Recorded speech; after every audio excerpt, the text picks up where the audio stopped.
السلام عليكم ورحمة الله، ازيكم عاملين ايه؟ يا رب تكونوا بخير وفي احسن حال. انا سمر من مطبخ وصفات سمر حسين، ودي قناتي. لو لسه مش مشتركة في القناة انزلي واشتركي في القناة وفعلي زر الجرس عشان يوصلك مني كل جديد. وما ننساش الدعاء لأهلنا في غزة، ربنا ينصرهم نصرا يتعجب منه أهل السماوات والأرض.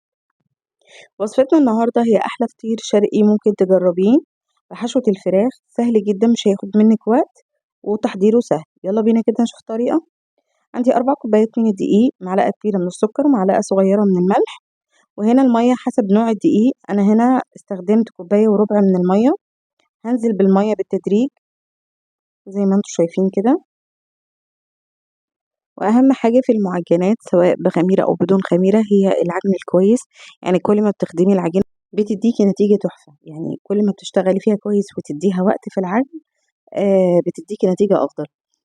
وزي ما قلت قبل كده، الناس اللي مش بتقدر تعجن لفترات طويلة أو مثلا مش عندها عجان، زي ما قبل كده اتكلمت في الفيديوهات السابقة، قلت ان انتي لو مش بتقدري تعجني تقدري تتبعي الخطوات دي، اللي هو ان انا الم العجينة كده واريحها 5 وارجع اشتغل فيها من تاني واريحها 5 دقايق لغاية ما الاقي العجينة بقت معايا ناعمة تماما.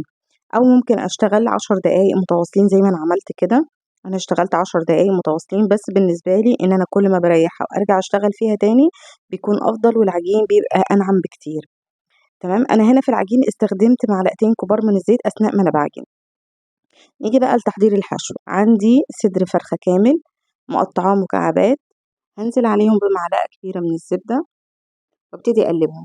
عندي بصلتين بحجم متوسط متقطعين جوليان، وعندي فلفل اخضر سواء رومي او حامي، ده اختياري ليكي.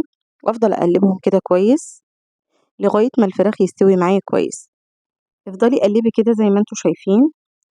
عندي طماطميتين بحجم متوسط مقطعاهم مكعبات وشايله منهم قلب الطماطم علشان يعني ما يطريش معايا قلب الفطير.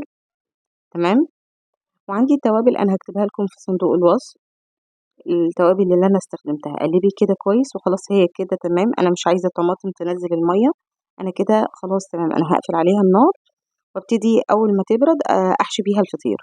وده شكل العجين بعد ما ارتاح ساعه. زي ما انتم شايفين تبارك الرحمن، العجينه ناعمه جدا. عندي طبق مدهون بالزيت، هعمل كور من العجين واسيبها ترتاح 10 دقايق وابتدي افرد فيها العجين. كل ما بتريحي العجينة كل هي ما بتديكي نتيجة افضل في الفرد. يعني كل ما بتريحي العجينة كل ما بتديكي نتيجة افضل انتي وبتفردي العجين. هغطيهم كده. عندي زيت هدهنه كده في مفرش العجن وابتدي افرد بايديا. انا مش هستخدم نشاب ولا هستخدم اي حاجة، بايدي هبتدي افرد زي ما انتم شايفين بالشكل ده. حاولي تفردي الاطراف، تفردي كده من ناحية الأطراف. تمام، علشان خاطر الأطراف ما تبقاش سميكة معاكي. حاولي تفردي بقدر المستطاع. ولو اتقطعت معاكي مش مشكلة، لأن احنا هنعمل كذا طبقة من العجين. هنزل الحشوة معايا كده بالشكل ده وابتدي أقفل العجينة. أقفل العجينة على شكل كورة بالشكل ده. أنا هنا حطيت لها جبنة رومي ولانشون، تقدري ممكن تحطي أي حشوة تاني والكاتشب أو مايونيز لو عندك. وده اختياري، يعني الحاجات اللي أنا حطيتها دلوقتي زيادة دي اختياري.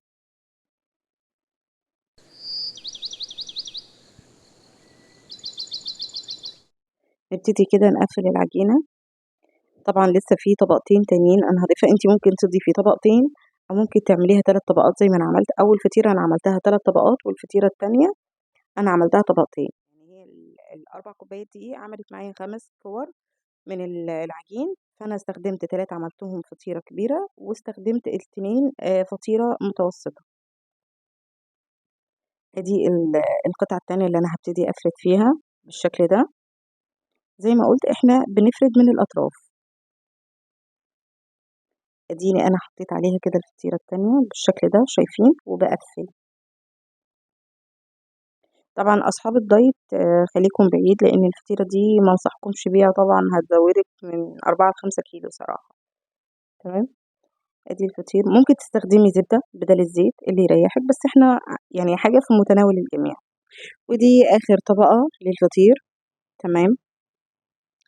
زي ما قلت نبتدي نفرد من الاطراف. حاولي تفردي من الاطراف بالشكل ده. ادي اخر طبقة. اخر طبقة ممكن تفرديها زي ما انا عملت كده، او ممكن تحطي العجينة فوقيها، بس لأ خلّينا كده أفضل. حاولي قدر المستطاع إن طرف العجينة يبقى من تحت علشان يلزق في العجينة اللي تحتها.